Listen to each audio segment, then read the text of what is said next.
அடியார்க்கு நல்லான் அப்பன் முருகப்பெருமானை வணங்கிக் கொள்கிறேன். வணக்கம் நண்பர்களே. ஸோ இன்னைக்கு ஒரு டாப்பிக்கில் பேசலாம் அப்படின்ட்டு ஒரு டைம் கிடச்சிருக்கு. பதிவு போட்டு ஒரு வாரம் ஆயிடுச்சு.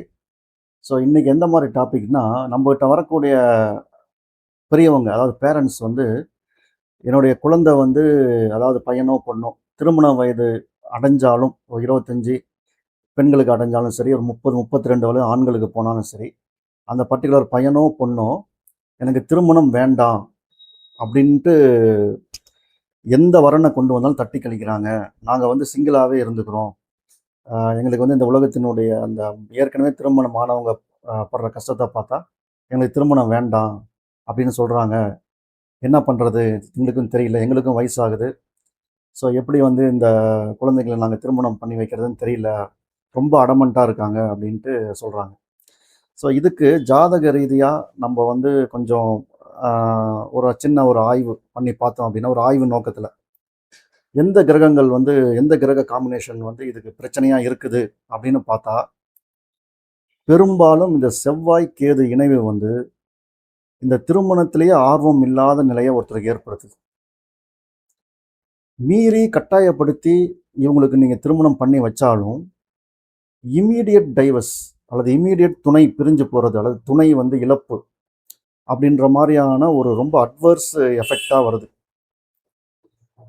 நிறைய பேர் ஜாதகத்தில் இந்த மாதிரி தன்மை இருக்குது. அதனால் எப்பயுமே நம்மகிட்ட ஒரு ஜாதகம் வரும்போது செவ்வாய் கேது இருந்ததுன்னா ரொம்ப அலர்ட் ஆகிடும். கரெக்டாக இவங்களுக்கு பார்த்து பொருத்தணும். இல்லையா ரொம்ப சந்தோஷம், நீ தனியாகவே இருந்துக்கோங்கன்னு சொல்லிடுங்க.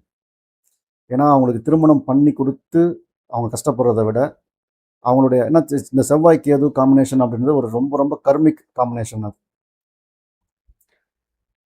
ரொம்ப கார்மிக் உள்ள ஒரு காம்பினேஷன். அதுக்குள்ளே நம்ம போக வேண்டாம். அது அதோடைய வேலையை செய்யாமல் விடாது. பட் ஒரு சின்ன மற்ற கிரகங்களுடைய துணை இருந்ததுன்னா, மற்ற சுக்கிரனுடைய பலம், குருவினுடைய பலம் அல்லது சுபகிர சூரியனுடைய பலம் இதெல்லாம் இருந்ததுன்னா ஓரளவுக்கு அவங்க தப்பிப்பாங்க. ஸோ அதுக்கு முன்னாடி இந்த கிரக காம்பினேஷன் எந்தெந்த வீட்டில் இருந்தால் ஒரு பிரச்சனையை அதிகமாக கொடுக்கும் அப்படின்ட்டு பார்ப்போம். குறிப்பாக இந்த செவ்வாய் கேது அப்படின்ற இந்த காம்பினேஷன் சனியினுடைய வீடுகளான மகரம் மற்றும் கும்பத்தில் இருக்கக்கூடாது. இருந்ததுன்னா நம்ம ரொம்ப அதிக கோயில் வழிபாடுகள் பரிகாரங்கள் பண்ணி தான் இந்த பையனுக்கோ பொண்ணுக்கோ ஒரு வரன் நம்ம திருமணம் செய்து வைக்க முடியும்.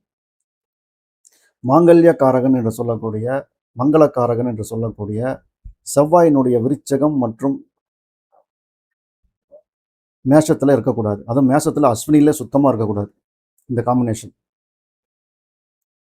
இதை தவிர்த்து சுக்கிரன் ஒரு வீடுகளிலே, புதனுடைய வீடுகளிலே இருந்தால் ஒரு 50% அதோடைய தோஷம் இருக்குது. ஒரு கன்னி, மிதுனம், ரிஷபம், துலாம் இந்த மாதிரி இடங்கள் இருக்கும்போது 50% இருக்குது.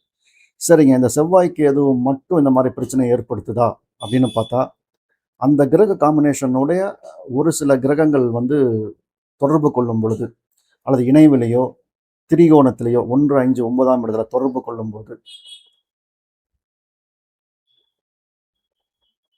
இல்லை இந்த கிரக காம்பினேஷனை ஒரு குறிப்பிட்ட கிரகங்கள் பார்க்கும் பொழுது அல்லது இந்த கிரக காம்பினேஷன் செவ்வாயோ கேதுவோ ஒரு குறிப்பிட்ட கிரகங்களை பார்க்கும் பொழுது அங்கேயும் அந்த இணைவு ஏற்படுது. குறிப்பாக செவ்வாய் கேது காம்பினேஷனுக்கு சந்திரனுடைய இணைவு, மனம், அந்த இணைவு ஏற்பட்டால் இவங்களை ரொம்ப கன்ஃபார்மாக ரொம்ப அடமண்ட்டாக இருக்காங்க, எனக்கு திருமணம் வேண்டாம் அப்படின்னு. ஏன்னா சந்திரன் மனோகாரகன், மனதிற்கு காரகன், உடல் காரகன். இவங்களுக்கு உடல் ரீதியாகவும் ஒரு சில பிரச்சனைகளை ஏற்படுத்தி அந்த பயத்தின் காரணமாக எனக்கு திருமணம் வேணான்னு சொல்ல வைக்குது. மனோ ரீதியாகவும் இப்போ பேப்பரில் படிக்கிறது, தன்னுடைய தோழிகளுக்கோ தன்னுடைய தோழர்களுக்கோ நடக்கக்கூடிய சில விஷயங்கள், அவங்க திருமணமாகி போகும்போது அங்கே நடக்கக்கூடிய ஒரு சில வேண்டாத ஒரு விஷயங்கள் இவங்க மனசில் போட்டு குழப்பிக்கிட்டு எனக்கு திருமணம் வேண்டாம் அப்படின்னு ஒத்த காலில் நிற்பாங்க. இந்த சந்திரனுடைய காம்பினேஷன் ரொம்பவுமே இந்த செவ்வாய்க்கு எது காம்பினேஷனோடு ஏற்படும் போது ஒரு பிரச்சனை வரதாங்க செய்யுது. இப்போது சில பேர் சொல்லுவாங்க திருமணம் அப்படின்னா முதல்ல 7ஆம் பாவத்தை பார்க்கணும், அதான் திருமணத்தினுடைய ஆசை உருவாக்கக்கூடிய இடம்னு சொல்லுவாங்க. ஆனால் அது முழு உண்மை இல்லை. முதல்ல நீங்கள் மனம் அப்படின்ற சந்திரனை தான் பார்க்கணும். ஏன் இவங்க வேணான்னு சொல்கிறாங்க? ஏன்னா மனம் சம்மதம் கொடுத்தாதான் திருமணம் நடக்கும். ஸோ அப்படி பார்க்கும்பொழுது முதல்ல வந்து பார்த்தீங்கன்னா, சந்திரன் கேது செவ்வாய் காம்பினேஷனை பார்த்தாலோ அல்லது கேதுவனுடைய வலுவான தாக்கத்தில் இருந்தாலோ சிலருக்கு வந்து உலக வாழ்க்கையை விட தனிமை வாழ்க்கையை தான் பிடிக்கும்.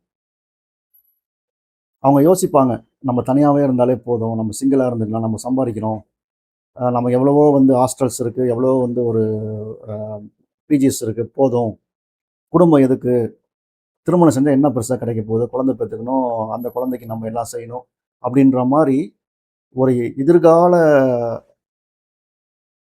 பொறுப்புகளை ரெஸ்பான்சிபிலிட்டியை வந்து ரொம்ப அது வந்து ஒரு முள்படுக்க மாதிரி அவங்க ஃபீல் பண்ணுவாங்க. நம்ம ஏற்கனவே பார்த்துருக்கோம், கேது அப்படின்னாவே வந்து உங்களுக்கு விரக்தியின் கிரகம், ஒரு பற்றின்மையை கொடுக்கக்கூடிய கிரகம், உலக ஆசையிலிருந்து விலகும் மனோநிலையை கொடுக்கக்கூடிய கிரகம், ஆன்மீக சிந்தனை, ஆராய்ச்சி மனப்பான்மை, ஒரு அமைதியை விரும்புறது, இது எல்லாத்தையும் தரக்கூடிய கிரகம் வந்து கேது. இதனால சந்திரன் கேது காம்பினேஷன் ப்ளஸ் செவ்வாயோட இணைஞ்சிட்டுன்னு வச்சுக்கோங்களேன், ரொம்ப இயல்பாக சிலருக்கு வந்து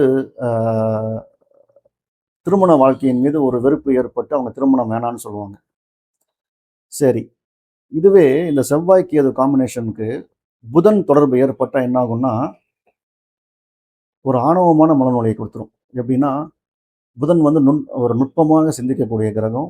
பிரெயினில், தண்டு வடத்தில், நம்மளுடைய பிறப்புறுப்பில் இருக்கக்கூடிய நுண்ணிய நரம்புகளுக்கு காரணமான கிரகம் புதன்.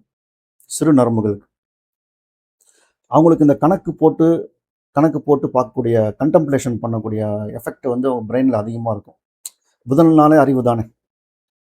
அப்போது கணக்கு, தர்க்கம், பகுத்தறிவு இதையெல்லாம் போட்டு குழப்பி இவங்களாவே வாழ்க்கையை பற்றிய ஒரு ஆப்போசிட், ஒரு வக்கர மனநிலையை ஏற்படுத்திக்கிட்டு எனக்கு திருமணம் வேண்டாம் அப்படின்னு சொல்லுவாங்க. இவங்க திருமணமே பண்ணியிருந்தாலும் ஒரு கணவன்கிட்ட வந்து மனைவியோ, கணவன்கிட்ட வந்து ஒரு மனைவியோ, மனைவிகிட்ட கணவனோ ஒரு அன்பாக இருக்கிறத கூட ஒரு கால்குலேஷன் மைண்டாக யோசிச்சுக்கிட்டே இருப்பாங்க. இவங்க இவ்வளோ அன்பாக இருக்காங்க, நம்மகிட்ட வந்து எதை எடுத்துகிட்டு போயிடுவாங்களோ, நம்மளை கை விட்டுருவாங்களோ, இந்த மாதிரியான சிந்தனைகள் வந்து அவங்களுக்கு வந்து இந்த புதன், கேது, செவ்வாய் இந்த 3 காம்பினேஷனும் ஏற்படுத்தும். இப்போ ஃபார் எக்ஸாம்பிள் வந்து இப்போது மிதுன வீட்டில் செவ்வாய் அண்ட் கேது இருக்காரு, தனுசுல இருந்து 7ஆம் பார்வையாக புதன் பார்க்குறாரு அப்படின்னா இந்த மாதிரியான பிரச்சனைகள்லாம் ஏற்படும். இப்போ சந்திரனை பார்த்தோம், புதனை பார்த்தோம்.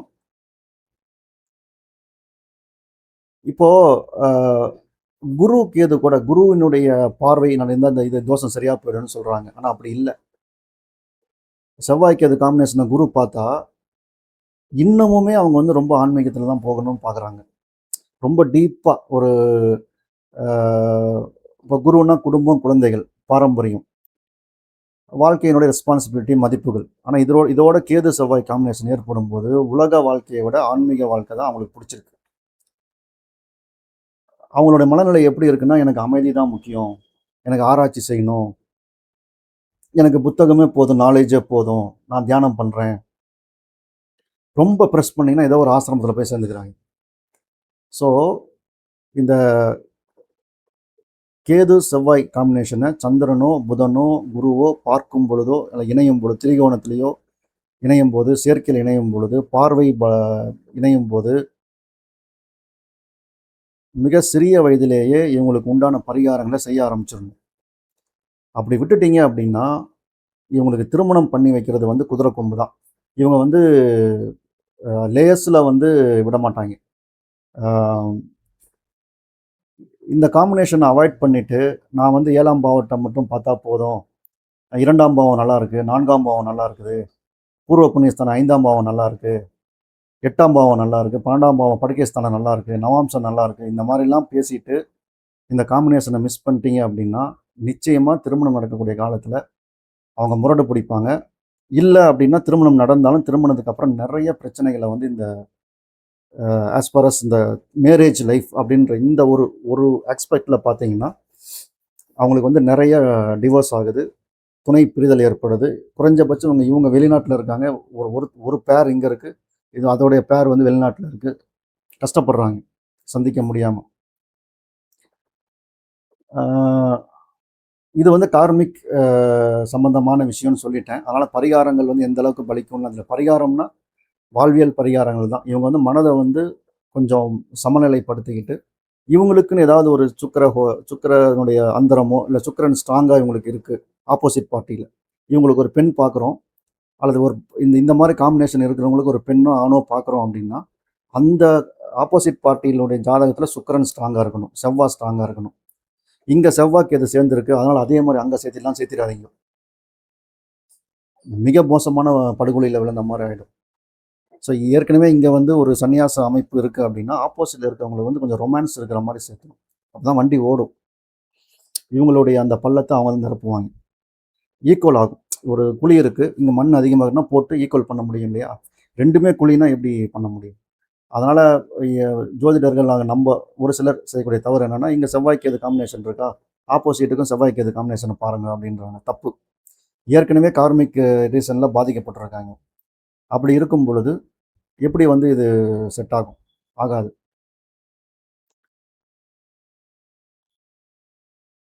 இதுக்கு வந்து ஒரு ரெமெடி கோயில் வழிபாடுகள் அப்படின்னா, கோயில் வழிபாடுகள் தொடர்ச்சியாக செய்யணும், வருஷ கணக்கில் செய்யணும்.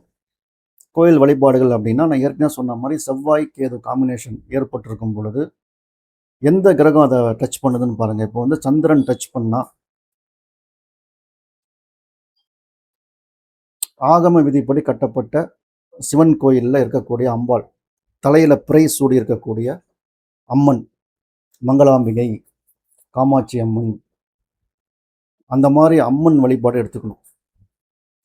சந்திர சூடேஸ்வரர், சந்திர மௌலீஸ்வரர் அப்படின்ற அந்த சிவமூர்த்தங்கள் இருக்கக்கூடிய கோயிலில் வழிபாடு செய்யணும். உண்ணாமுலை தாயார் அவளை வழிபாடு பண்ணலாம். சக்தி பீடங்களுக்கு போகலாம். இது கொஞ்சம் அவங்க மனநிலையில் மாற்றத்தை ஏற்படுத்தி குடும்ப வாழ்க்கைக்கு உள்ளே கொண்டு வரும். புதன் டச் பண்ணுற மாதிரி இருந்தது அப்படின்னா மகாவிஷ்ணு வழிபாடு, தாயாரோடு இருக்கக்கூடிய மகாவிஷ்ணு, நமக்கு தான் தாயார்னது மகாலட்சுமி.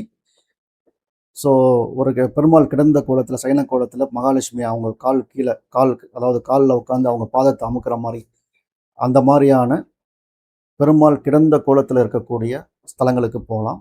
புதன் டச் பண்ணதுன்னா இது எல்லாமே ஒரு ஆய்வு தான். இது வந்து இது பலிக்குமா அப்படின்லாம் சொல்ல முடியும். ஏன்னா செவ்வாய்க்கு எது கர்மிக் பலனை கொடுக்க போகுதுன்னு சொல்லிட்டோம்.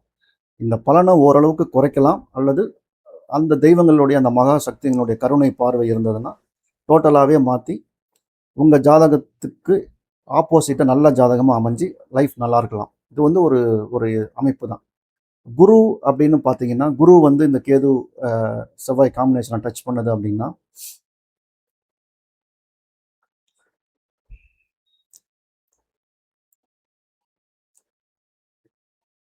அதாவது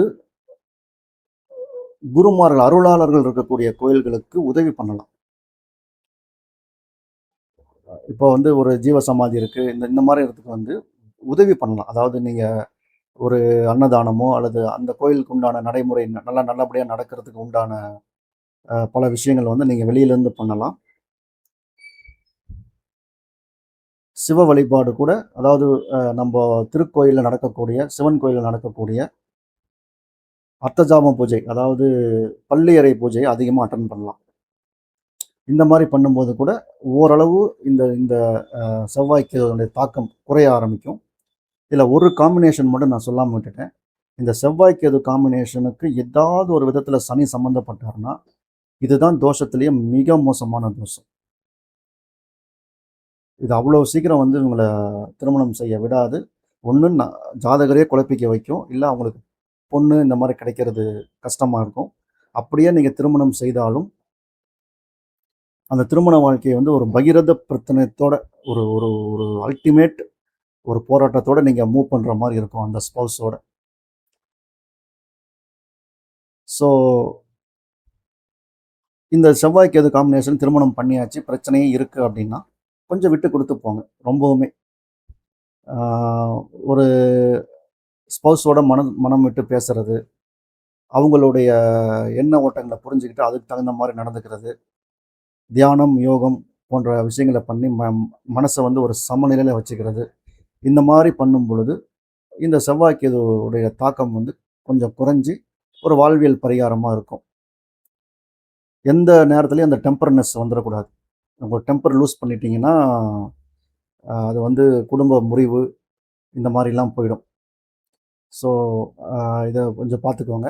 இந்த செவ்வாய் கேது காம்பினேஷன் இருக்கிறவங்க ஒரு சின்ன வயசுலயே, அதாவது இது ஒரு வரன் பார்க்கறதுக்கு முன்னாடியே, ஒரு 4, 5 வருஷத்துக்கு முன்னாடியே இந்த ஜாதகத்த எடுத்து அருகில் இருக்கக்கூடிய நல்ல ஜோதிடர் அணுகி, அது என்னென்ன பரிகாரமோ, அது என்ன இதுவோ அத பார்த்து பண்ணிக்கிறது ரொம்ப நல்லது. அப்போ திருமண காலத்தப்போ கொஞ்சம் ஈஸியா திருமணம் நடக்கிறதுக்கு வாய்ப்பு இருக்கும்.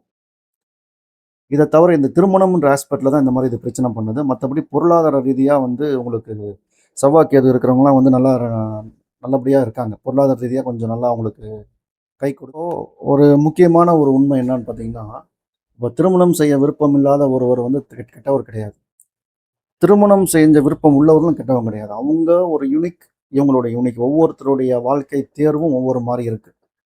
நம்ம இந்த காம்பினேஷன் பத்தி பேசக்கூடிய நோக்கம் என்னன்னா, அவங்களுடைய இண்டிவிஜுவல் கட்டத்த புரிஞ்சுக்கிட்டு, அந்த மனநிலையில கொஞ்சம் அவங்க ஒத்து போனாங்கன்னா, இந்த அவங்களுடைய லைஃப் நல்லாயிருக்கும். ஸோ அதோட ஒரே நோக்கம் தான் நமக்கு. ஆ இதில இன்னொரு டிஸ்க்ளைமர் என்னன்னு கேட்டீங்கன்னா, ஒரு ஜாதகத்தில சந்திரன் கேது இருக்கு, செவ்வாய் கேது இருக்கு, குரு கேது இருக்கு. அதனால திருமணமே நடக்காது அப்படின்னு ஒருபோதும் சொல்லக்கூடாது. மற்ற கிரகங்களுடைய இதுவும் இருக்கு. ஆனா நம்ப பார்த்த வரைக்கும், அந்த மற்ற ஆஸ்பெக்ட் பார்த்தீங்கன்னா, அட்ரிபியூட்ஸ் பார்த்தீங்கன்னா, நடக்கக்கூடிய திசாநாதன், அவருடைய வலிமை, நவாம்சம், கோச்சாரம், அவங்களுடைய வாழ்க்கை சூழ்நிலை, ஆ இதையெல்லாம் பார்த்து தான் நம்ம வந்து அவங்களுக்கு சொல்லணும். நடக்குமா? நடக்காதா? என்ன அப்படின்ட்டு. இது வந்து பொது பலன். செவ்வாய் கேது இப்படி இருந்தா, நெறைய ஜாதகங்கள்ல இந்த மாரியான ஒரு விஷயங்கள் நடக்குது. கொஞ்சம் முன்கூட்டியே இந்த ஜாதகத்தில கொஞ்சம் பார்த்து, அது என்ன ரெமெடியோ, என்ன மனநிலைய மாற்றக்கூடிய விஷயங்களோ அத பண்ணிக்கோங்க. அப்படின்னு சொல்றது தான் இந்த பதிவினுடைய நோக்கம். சரிங்க. இத்துடன் இந்த பதிவ வந்து நிறைவு பண்ணிக்கிறேன். ஏதாவது உங்களுக்கு டவுட்ஸோ, இல்ல ஏதாவது ஒரு உங்களுடைய கருத்துக்கள் இருந்தா கமெண்ட்ஸ்ல தெரிவிங்க. ரொம்ப நன்றி. முருகப்பெருமானை வணங்கிக்கிறேன். ரொம்ப நன்றி.